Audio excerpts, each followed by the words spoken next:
General గా అందరూ ఏ డాక్టరో, ఇంజనీరో, పొలిటీషియనో లేదా బిజినెస్ మ్యానో అవ్వాలి అనుకుంటారు. కానీ గిరి గారు ఇక్కడ ఒక స్పెషల్ ప్రొఫెషన్ ని చూస్ చేసుకున్నారు. అదేంటంటే ఎవరైనా ఇంట్లో నుండి తప్పిపోయారని తెలిసినా కనిపించకుండా పోయిన వాళ్ళని వెతికి పట్టి వాళ్ళకి అప్పగించడమే వృత్తిగా పెట్టుకున్నారు మన గిరి. అవును గిరి గారు, ఈ పనిని ప్రొఫెషన్ గా ఎందుకు చూస్ చేసుకున్నారో తెలుసుకోవచ్చా?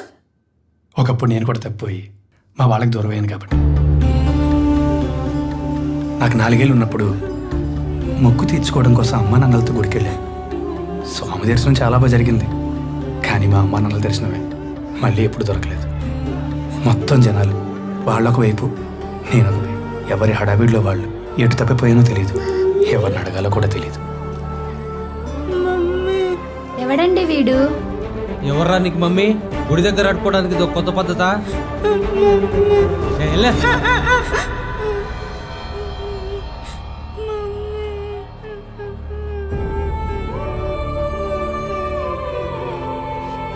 పోలీసులకి ఫోన్ చేద్దామా?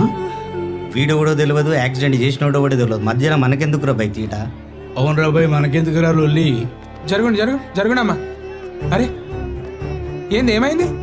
ఎవడో గుద్దేసి వెళ్ళిపోయిండు. సంటిపోరాడికి ఇంత ఏడుస్తుంటే పట్టించుకోరా అనే మీరు?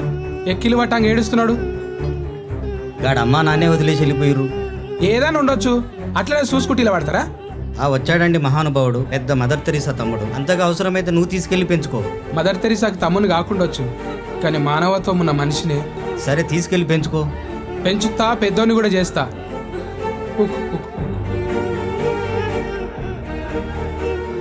తెల్ల బట్టలు వేసుకోగానే సరిపోదన్నా, మనసు కూడా తెల్లగుండాలి. నేను ఎలా ఉంటానో మా అమ్మ నాన్నకి ఇప్పటికీ తెలియదు. కానీ వాళ్ళ ఆవేదన నాకు తెలుసు. వాళ్ళు ఎలా ఉంటారో నాకు తెలియదు. కానీ వాళ్ళు లేని లోటు నాకు మాత్రమే తెలుసు. నేను పడ్డ బాధ ఇంకెవరో పడకూడదని నేను ఈ పని చేస్తున్నాను.